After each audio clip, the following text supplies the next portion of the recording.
Ang Rusya ay isang sona ng digmaan. Oo, buong Rusya. Nasusunog ang mga basing panghimpapawid, nagliliyab ang mga refinery ng langis, at tinatamaan ng mga drone ang mga target na daan-daang milya mula sa harapan. Ang mga dating hindi naabot na lugar ay tinatamaan na ngayon. Mensahe nito, wala nang ligtas na lugar, at ito ang masakit para sa Moscow. Hindi ito biglaang nangyari. Matagal na itong binubuo. Bawat pag-atake ay mas malalim, mas mapangahas, at lalong mahirap pigilan.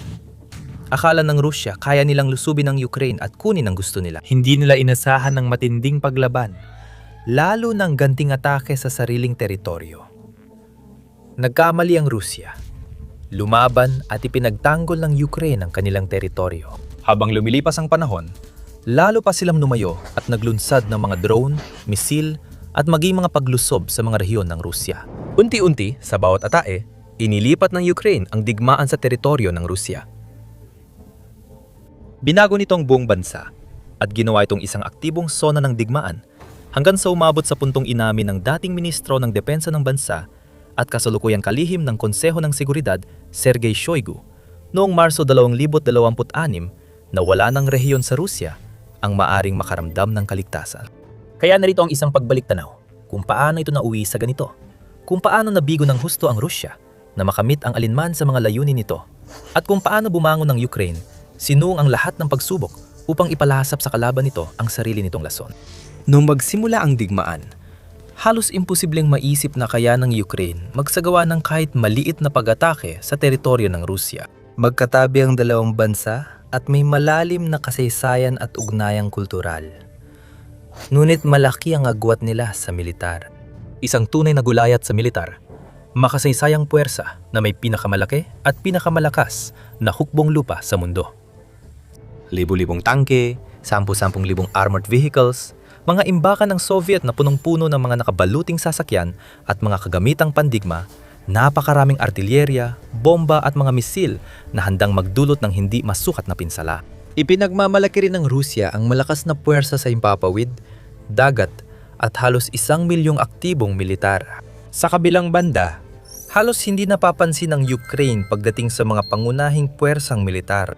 Hindi ito tinuring na seryosong puwersa, kaya inakala ng maraming eksperto na mahihirapan ng Ukraine lumaban kung salakain ng Rusya.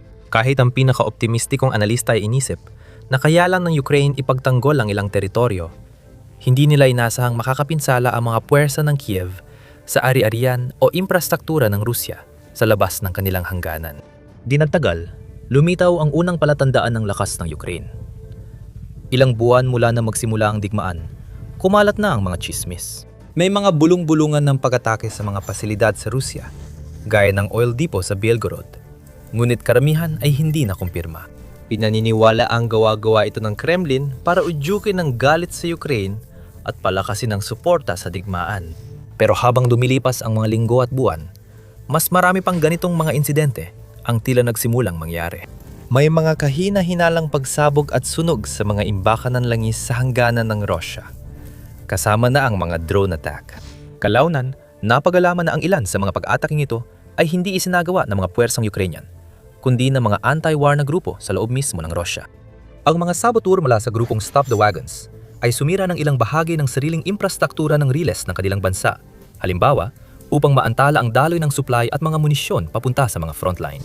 Kahit hindi direktang may sala ang Ukraine sa mga pag-ataking ito, sila ang unang patunay na hindi basta makalalabas ang Rusya sa tinatawag na Special Military Operation nang hindi napipinsala. Pagsapit ng katapusan ng 2022, wala pang isang taon mula na magsimula ang digmaan, isinagawa ng Ukraine ang unang kumpirmadong pag-atake nito, o sa katunayan, 2 pag-atake. Naganap ito sa Engels at Dagalivo air bases na malayo sa hangganan ng Ukraine, sa loob ng teritoryo ng Rusya. Ginagamit ang mga base na ito para sa pinaka-advanced na eroplanong pambomba ng Rusya. Mga eroplanong tulad ng Tupolev-200 na 5 isang strategic bomber mula Soviet Union ay ginagamit sa cruise missile attacks sa infrastruktura ng Ukraine. Noong Disyembre 5, 2022, pinasabog ng Ukraine ang 2 airbase na nagdulot ng pagsabog at ulat ng pinsala sa infrastruktura at mga eroplanong naroon. Sinundan pa ito ng isa pang pag-atake sa Engels makalipas ang ilang linggo, noong Disyembre 26 na nagsilbing mahalagang patunay.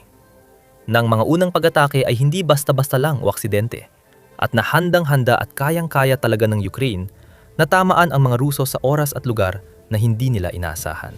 Unang beses naramdaman ng Russia na umaabot na sa kanilang teritoryo ang digmaan. Ngunit hindi ito ang huli. Noong 2023, nagbago ang takbo ng digmaan. Nagsimula ito bilang isang konbensyonal na digmaan kung saan umasa ang Russia sa mga tangke at nakabaluting sasakyan para talunin ang kalaban. Samantala, nagukay ng trinsera at nagtayo ng mga pinatibay na posisyon ang mga tagapagtanggol ng Ukraine gamit ang lahat ng armas at artilerya para mapigilan ang kalaban. Isa itong paulit-ulit na digmaang ubusan ng lakas, katulad ng iba pang labanan sa ika-20 at unang bahagi ng ika-21 siglo. Ngunit dumating ang mga drone noong huling 2022 at unang 2023. Mas madalas nang gumamit ng mga drone ang Russia para atakihin ang mga posisyon ng Ukraine sa frontline at mga sibilyang infrastruktura mula sa impapawid. Napilitan ng Ukraine na ipagtanggol ang sarili laban sa isang bago at nakakatakot na banta. Isang banta na mabilis, mura at madaling gawin ng Russia ng maramihan. Isang banta na maaari nilang gamitin sa napakaraming bilang. Mga kumpol ng pampasabog sa ere, mahirap matukoy sa radar at mahirap harangin ng mga konbensyonal na depensa, kayang magdulot ng matinding pinsala sa isang gabi. Pero hindi lang basta nagdusa ang Ukraine sa bagong panahon ng digmaang drone na ito. Natuto sila mula rito. Nag-adapt sila at nagsimulang bumuo ng sarili nilang industriya ng drone sa loob ng bansa. Kung kaya ng Moscow, kaya rin ng Kiev. Noong Mayo 3, 2023, ipinakita ng mga drone ng Ukraine ang kanilang kakayahan ng tumama ang ilan sa paliparan ng Russia sa rehiyon ng Bryansk. 2 target ang tinamaan, 2 ang nawasak, at 1 drone ang nawawala. Noong araw na yon, may ulat ng drone attack sa Kremlin, tirahan ng pamahalaan ng Russia. Ilang linggo matapos nito, may mga drone ring namataan sa Moscow at 8 ang nakapasok sa lungsod. Kahit hindi sila nagdulot ng malaking pinsala, malaking balita pa rin ito. Ang Ukraine, na hindi inaasahan ng sinuman na makalalaban ng husto, ay nagawang magplano ng pag-atake sa kabisera ng Russia. Halos 300 milya mula sa kanilang hangganan. Ang kabisera at pinakamalaking lungsod sa Russia, tahanan ng mahigit 13 milyong tao. Tinamaan ng mga sandata ng Ukraine ang parehong lugar na madalas pinupuntahan ng pinakamayayamang oligarko at ni Pangulong Vladimir Putin. Kung nagawa ng Kiev ang ganong bagay 1 taon pa lang mula nang magsimula ang digmaan, at habang patuloy na nilalabanan ng matitinding pag-atake ng Russia sa harapan at halos walang tigil na mga pag-atake mula sa impapawid araw at gabi, ano pa kaya ang kaya nitong gawin? Malalaman na natin. Habang lumilipas ang 2023, naging mas madalas sa mga pag-atake ng drone ng Ukraine. Pero may mas malaki pang inihanda ang Kiev. Sa huling bahagi ng tagsibol, tumawid ang armadong puwersa sa hangganan ng Ukraine papasok sa Belgorod, Russia, na naging unang malaking paglusob na hinarap ng Russia. Binubuo ang puwersa ng mga voluntaryong hindi Ukrainian, kabilang ang mga anti-Kremlin na grupong Ruso tulad ng Lehiyon ng Kalayaan ng Russia at mga mandirigma mula sa Poland at Belarus. Ngunit, ito pa rin ang pinakamalaking pag-ataking tawid hangganan sa digmaan hanggang sa puntong yon. Sinabotahe, sinira, at winasak ng mga voluntaryong mandirigma ang infrastruktura at kagamitan ng Russia bilang suporta sa mga tagapagtanggol ng Ukraine sa Sumy at Kharkiv axis. Malaki rin ang naging epekto nila sa moral ng mga tropa ng Kremlin. Maraming sundalo ang niloko, sinabihang bayani sila at ipinadala para palayain ang Ukraine. Pinaniwala sila na sasalubungin sila ng mga mamamayan Ukrainian ng bukas sa mga bisig na matatapos agad ang kanilang espesyal na operasyong militar sa loob lamang ng ilang linggo at naitataas ang mga bandila ng Russia sa mga kalsada ng Kiev ng madali. Hindi lang napatunayang mali ang mga pahayag na yon, kundi ngayon ay may mga puwersang oposisyon na literal na nasa pintuan ng Russia pumapasok sa kanilang teritoryo. Walang alinman ditong dapat mangyari. Para sa marami sa Russia, dito nila unang naramdaman na parang mabilis at delikadong nawawala sa kontrol ng Kremlin ang digmaan. Malapit pa itong lumalang lalo. Bago tayo magumpisa, ginagawa namin ang The Military Show para ipaliwanag kung paano gumagalaw ang kapangyarihan. Kung bago ka, mag-subscribe para updated ka. Ang 2024 ay magiging isang mahalagang taon sa labanan sa maraming paraan. Si Putin at ang kanyang mga kasabwat sa Kremlin ay umasa na ito na ang taon na tuluyang mapaparalisa ng hukbong Ruso ang Ukraine sa pamamagitan ng matinding pagsalakay sa buong linya ng labanan na layuning durugin ang depensa ng bansa at buksan ang daan patungo sa tagumpay. Hindi yon ang nangyari. Sa halip na humina, lalo pang lumakas ang Ukraine noong 2024. Lalong dumalas at naging mas estratiko ang drone attacks nito sa mga target ng Russia. Mas maingat nang pumili ng target ang mga komandante ng Kiev, hindi lang sa mga base ng himpapawid at imbakan ng bala, kundi pati na rin sa infrastruktura ng langis. Napagtanto nila na ang langis ang pinakamahalagang yaman ng Russia dahil ito ang nagpapagana sa makinarya ng digmaan ng Kremlin, direkta man o hindi. Ginagamit ito bilang gasolina na nagpapatakbo sa mga tangke at nagpapalipad sa mga bomber. Malaki rin ang kinikita ng Russia dito na ginagamit ni Putin para ipagpatuloy ang digmaan, swelduhan ng mga sundalo at punduhan ang produksyon ng kagamitang militar. Kung masira ng Ukraine ang oil infrastructure ng Russia, maaari silang manalo sa digmaan.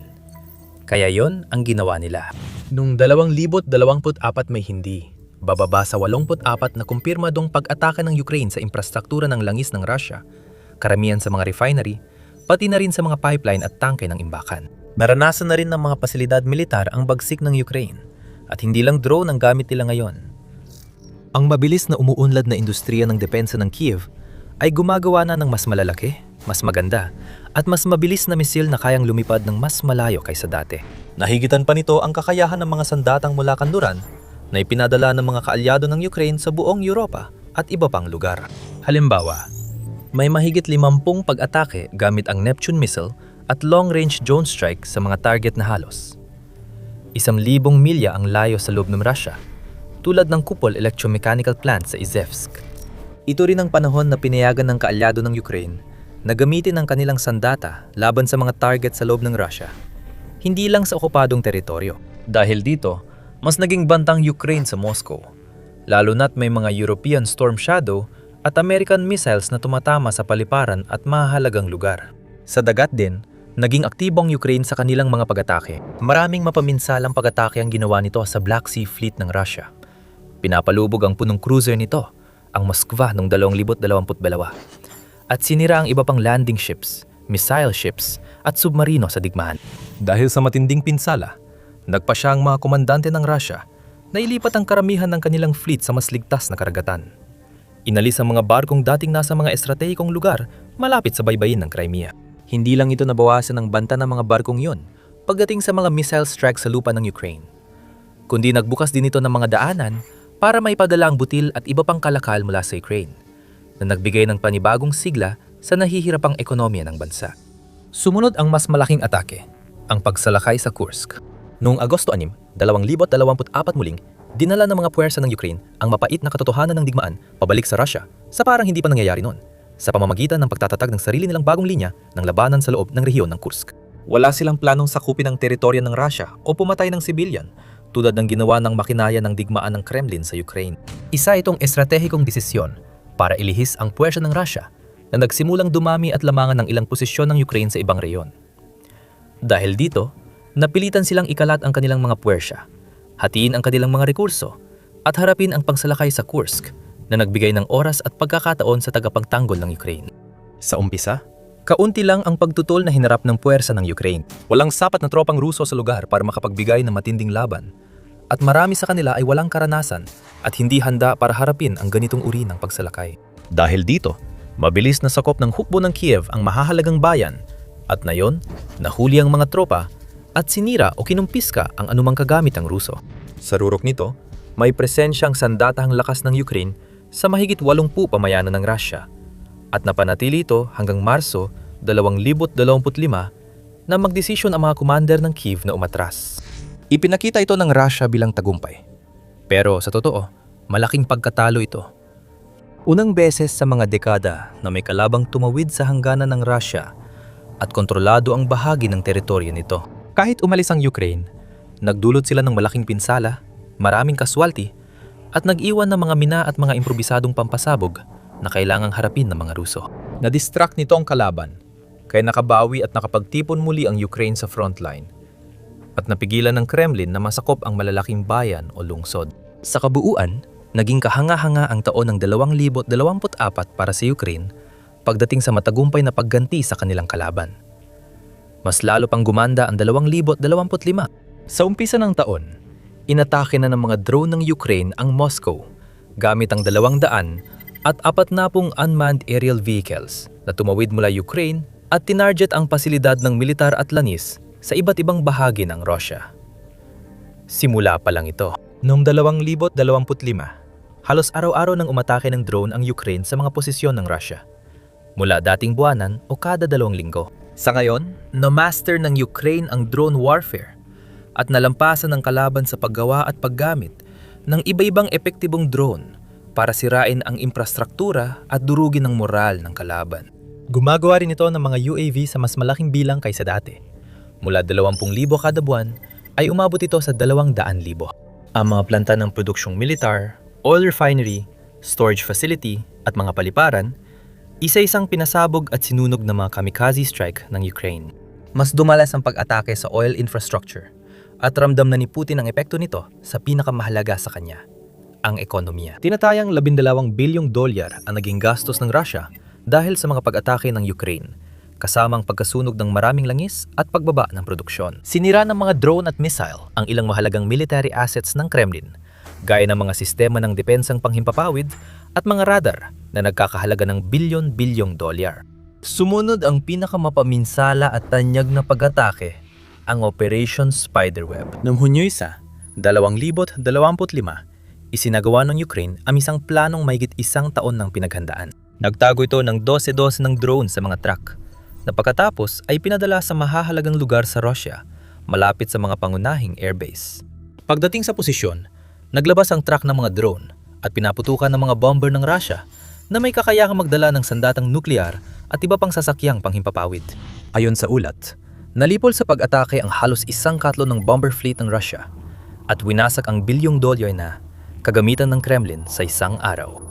Target din ng Kyiv ang hukbong dagat ng Itim na Dagat na ilang beses na malakihang inatake noong 2025 nagdulot ng pinsala, paglubog ng ilang barko ng Russia, at sinira ang infrastruktura malapit sa Benolozhsk Submarine Port na napadala ng malinaw na mensahe sa Kremlin. Hindi mahalaga kung gaano kakalayo o saan mo itago ang mga barko mo. Mahahanap at masisira pa rin ang mga iyon. At kaya't pumapasok tayo sa 2026, isa na namang mahalagang taon sa isang digmaan na, ayon sa Russia, ay dapat tumagal lamang ng ilang linggo. Matapos sa mga taong pagsusumikap at pagdurusa sa sunod-sunod na atake ng Russia, maaring nagsimula ng manghina ang Ukraine. Sa katunayan, iyon mismo ang inaasahan ni Putin. Umaasang kung mapapatagal niya ang digmaan, sa huli ay bibigay, yuyuko, at mababasag ang Ukraine sa bigat ng kanyang napakalaking makinarya ng digmaan. Pero hindi yun nangyari. Pagsapit ng 2026, hindi umatras o umurong ang Ukraine.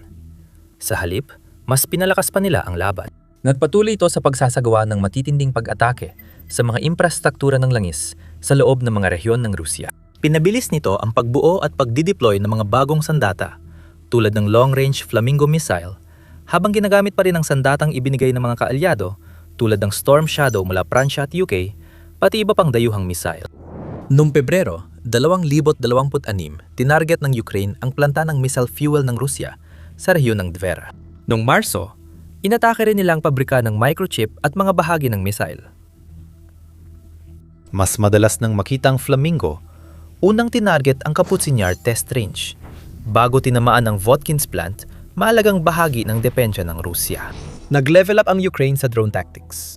Nagpakita ng bagong paraan at nagtala ng record noong Marso, 8 nang magpadala ng 754 na drone, pinakamarami sa kasaysayan, na tumarget sa iba't ibang bahagi ng Rusya at mga sinakop na rehiyon. Libu-libong karagdagang drone ang ipinadala sa mga sumunod na araw at linggo, bumiyahe ng daan-daang milya sa impapawid ng Rusya. Nilampasan ng tinatawag ng Kremlin na nangunggunang mga sistemang panlaban sa himpapawid sa mundo at tinamaan ng kanilang mga target sa 12-12 ng iba't ibang reyon. Nung huling bahagi ng Marso, tinamaan ng Ukraine ang mahahalagang oil export ports ng Russia sa Baltic Sea. Nagdulot ito ng malalaking sunog at hindi pa nagagawang pagkagambala sa industriya ng langis. Hindi na paminsan-minsan lang natatama ng refinery o pipeline. Mas madalas na ito ngayon. Halos araw-araw tinatamaan ang ilan sa pinakamahalagang bahagi ng ekonomiya ng Russia. Milyon-milyong galon ng langis, bilyong dolyar na pinsala, paulit-ulit. Pinakamahina ngayon ng ekonomi ng Russia sa mga nakaraang taon. Napilitan ng sentral na bangko na itaas ang interest rates sa pinakamataas na antas sa kasaysayan. Ang mga pamilyang Ruso, ang nagpapasa ng gasto sa digmaan ni Putin dahil tumataas ang presyo ng bilihin at mas inuuna ng gobyerno ang paggasto sa armas kaysa sa kalusugan at edukasyon. Sa bawat buwan na lumilipas, lalong humihina ang Rusya at lalong lumalakas ang Ukranya. At sinusuportahan ito ng mga datos. Habang binobomba ng Rusya ang mga bayan at lungsod ng Ukraine, nagdulot naman ng malaking pinsala sa militar at ekonomiya ang mga puwersa ng Kyiv. Ang pag-atake nila sa mga pasilidad ng langis at iba pang mahalagang lugar ay nagdulot ng mas malaking gasto sa Kremlin at patuloy pa rin sila. Ang produksyon ng drone sa Ukraine ay tumaas mula 800,000 kada taon noong 2023 hanggang 4 na milyon noong 2025 at tinatayang aabot mula 5 hanggang 10 milyon sa 2026. Tumaas din ang produksyon ng mga misil at ang kakayahan ng Ukraine sa opensiba at depensiba ay hindi pa naging ganito kalakas. Kaya mas madali na para sa kanila na dalhin ang bigmaan sa loob ng mga rehiyon ng Rusya. Kahit pang mga ito ay daan-daan o libu-libong milya ang layo mula sa hangganan. Tama si Shoigu. Wala nang ligtas na lugar sa Rusya at si Putin ang may kasalanan dito. Ngayon, panoorin mong video na ito para makita ng mas malapitan ng ilan sa pinakamapaminsalang kamakailang pag-atake ng Ukraine sa mga pasilidad ng langis ng Rusya. Panurin mo ito para makita kung paano tumaas ang antas ng kaswalti ng Rusya noong 2026 habang bumababa ang mga bagong recruit na papalit sa nawala. At kung gusto mo pang makita ng mas marami pang makabuluhang pagsusuri tulad nito, huwag mong kalimutang mag-subscribe sa The Military Show ngayon.